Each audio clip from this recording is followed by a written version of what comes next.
Hi guys, ನಮಸ್ಕಾರ ಎಲ್ಲರಿಗೂ. Welcome back to our YouTube channel. So ನಾವು ಮಾಡ್ಯೂಲ್ 2 ಇಂದ ಪ್ರಾಬ್ಲಮ್ಸ್ನ ಸ್ಟಾರ್ಟ್ ಮಾಡ್ತಾ ಹೋಗೋಣ. ಸೊ ವೆರಿ ಬೇಸಿಕ್ ಕ್ವೆಶನ್ಸಿಂದ ನಾವು ಸಾಲ್ವ್ ಮಾಡೋಣ. ಆಮೇಲೆ ಹೋಗ್ತಾ ನಾವು ಕಾಂಪ್ಲೆಕ್ಸ್ ಕಾನ್ಸೆಪ್ಟ್ ಮೇಲೆ ಹೋಗೋಣ. ಓಕೆನಾ? ಫಸ್ಟ್ ಕ್ವೆಶನ್ ಬಂದ್ಬಿಟ್ಟು find the covariance of the data.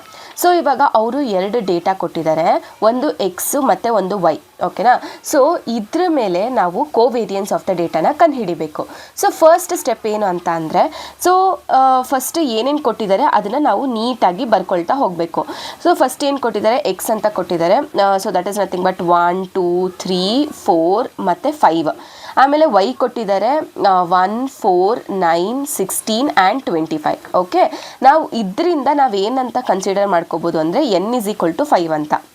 ಹೆಂಗೆ n=5 ಅಂತ ತೊಗೊಂಡೆ ಅಂದರೆ, ಇವಾಗ ಎಕ್ಸಿಂದ 1 ಎಲಿಮೆಂಟ್ನ ಯೂಸ್ ಮಾಡಿಕೊಂಡು ನಾವು ಎಷ್ಟು ಪೇರ್ಸ್ನ ಸೃಷ್ಟಿ ಮಾಡ್ಬೋದು, ಎಷ್ಟು ಪೇರ್ಸ್ ಪಾಸಿಬಲ್ ಇದೆ ಈ ಒಂದು ವೈಯಿಂದ ಅಂತ. ಸೊ ಇವಾಗ ನಾನು ಎಕ್ಸಿಂದ 1 ಅಂತ ತೊಗೊಂಡೆ ಅಂತ ಅಂದ್ಕೊಳ್ಳಿ. ಸೊ 1, 1 1, 4 1, 9 1, 16 1, 25. ಸೊ ಟೋಟಲ್ ಎಷ್ಟು ಪೇರ್ಸ್ ಆಯಿತು? ಟೋಟಲ್ 5 ಪೇರ್ಸ್ ನಾನು ಈ 1 ಎಲಿಮೆಂಟಿಂದ ಮಾಡ್ಬೋದು. ಅದಕ್ಕೆ ನಾನು n=5 ಅಂತ ತೊಗೊಂಡಿದ್ದೀನಿ. ಅರ್ಥ ಆಯ್ತಲ್ವಾ ಏನಕ್ಕೆ n=5 ಅಂತ ತಗೊಂಡೆ ಅಂತ? ಸೊ ನೆಕ್ಸ್ಟ್ ಇವಾಗ ನಾವು ಈ ಫಾರ್ಮುಲಾನ ಯೂಸ್ ಮಾಡಿಕೊಂಡು ಕೋವೇರಿಯನ್ಸ್ನ ಕಂಡುಹಿಡಿಯೋದು. ಇದು ಓಕೆನಾ? ಸೊ ನೆಕ್ಸ್ಟ್ ನಾವೇನು ಮಾಡೋಣ, ನೆಕ್ಸ್ಟ್ ಸ್ಟೆಪ್ಪಲ್ಲಿ ನಾವು ಇ ಆಫ್ ಎಕ್ಸ್ ಮತ್ತು ಇ ಆಫ್ ವೈನ ಕಂಡುಹಿಡಿಯೋಣ. ಯಾವ ರೀತಿ ಇ ಆಫ್ ಎಕ್ಸ್ ಮತ್ತು ಇ ಆಫ್ ವೈನ ಕಂಡುಹಿಡಿಯೋದು ಅಂತ ಅಂದರೆ, ಫಸ್ಟ್ ಇ ಆಫ್ ಎಕ್ಸ್ ಅಂತ ಅಂದರೆ ಜನರಲ್ ಆಗಿ ಇದನ್ನು ನಾವು ಮೀನ್ ಅಂತಲೇ ಕರಿಬೋದು. ಸೊ ಹೆಂಗೆ ಅಂದರೆ, ಇವಾಗ ಎಕ್ಸ್ ಎಲಿಮೆಂಟ್ಸ್ ಯಾವುದು? 1 + 2 +3 +4 +5 ಡಿವೈಡೆಡ್ ಬೈ 5. ಆಮೇಲೆ ಇ ಆಫ್ ವೈ ಕೂಡ ಅಷ್ಟೇ. ಸೊ ಏನು E of Y elements? So 1 + 4 + 9. So 1 + 4 + 9 + 16 + 25 divided by 5. So ಇದು ಏನು ಆನ್ಸರ್ ಬರುತ್ತೆ ಅದು ನಮ್ಮ ಇ ಆಫ್ ಎಕ್ಸ್ ಮತ್ತು ಇ ಆಫ್ ವೈ ಆಗುತ್ತೆ. ಏನು? 1 + 2 + 3 + 4 + 5 ಡಿವೈಡೆಡ್ ಬೈ 5. ಆನ್ಸರ್ ಎಷ್ಟು? 3. So E of X value ಬಂದು 3. ನೆಕ್ಸ್ಟ್ 1 + 4 + 9 + 16 + 25 ಡಿವೈಡೆಡ್ ಬೈ 5 ಎಷ್ಟು ಬಂತು? 11. So E of X value ಬಂದು 3, ಇ ಆಫ್ ವೈ ವ್ಯಾಲ್ಯೂ ಬಂದು 11. ಓಕೆ, ಇದಾದಮೇಲೆ ನೆಕ್ಸ್ಟ್ ನಾವು ಇದನ್ನು ಯೂಸ್ ಮಾಡಿಕೊಂಡು ನಾವು ಕೋವೇರಿಯನ್ಸ್ ಫಾರ್ಮುಲಾಗೆ ಹಾಕಬೇಕು. So covariance of X Y = ಇನ್ನೊಂದು ಸತಿ ಫಾರ್ಮುಲಾ ಬರೀತೀನಿ ನೋಡ್ಕೊಳ್ಳಿ. 1/n. So summation of i = 1 to n. ಆಮೇಲೆ xi minus E of X into Y I minus E of Y. Okay, so ಇಲ್ಲಿ 1/n. ಎನ್ ವ್ಯಾಲ್ಯೂ ಏನು? ನಾನು ಆಲ್ರೆಡಿ ಕಂಡುಹಿಡಿದೆ 5 ಅಂತ. ಓಕೆನಾ?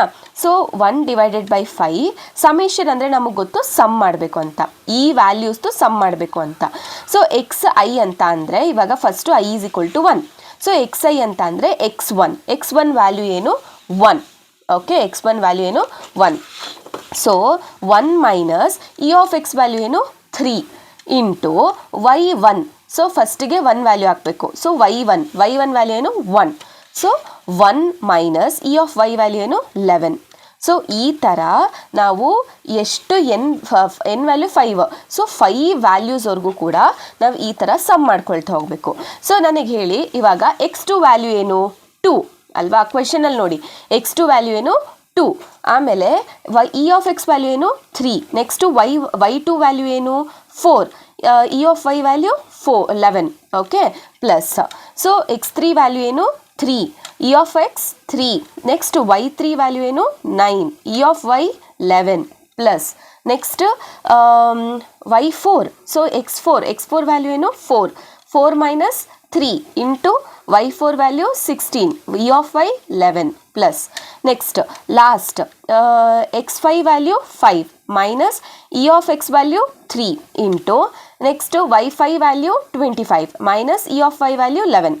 ಸೊ ಇಷ್ಟೂ ನಾವು ಇವಾಗ ಸಮ್ ಮಾಡಿಬಿಟ್ಟು ಡಿವೈಡೆಡ್ ಬೈ 5 ಮಾಡಬೇಕು. ಸೊ ಇವಾಗ ನಾನು 1 - 3 1 - 11 ಪ್ಲಸ್ 2 - 3 4 - 11 ಪ್ಲಸ್ 3 -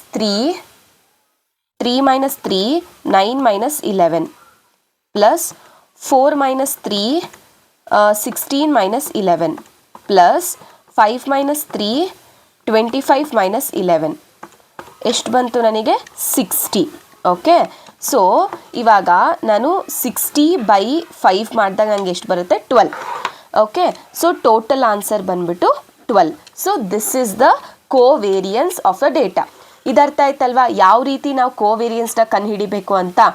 ಸೊ ಏನಾದರೂ ಡೌಟ್ಸ್ ಇದ್ದರೆ ಕಮೆಂಟ್ ಬಾಕ್ಸಲ್ಲಿ ಕಮೆಂಟ್ ಮಾಡಿ, ನಾನು ಅಲ್ಲೇ ರಿಪ್ಲೈ ಮಾಡ್ತೀನಿ. ಓಕೆನಾ? So thank you.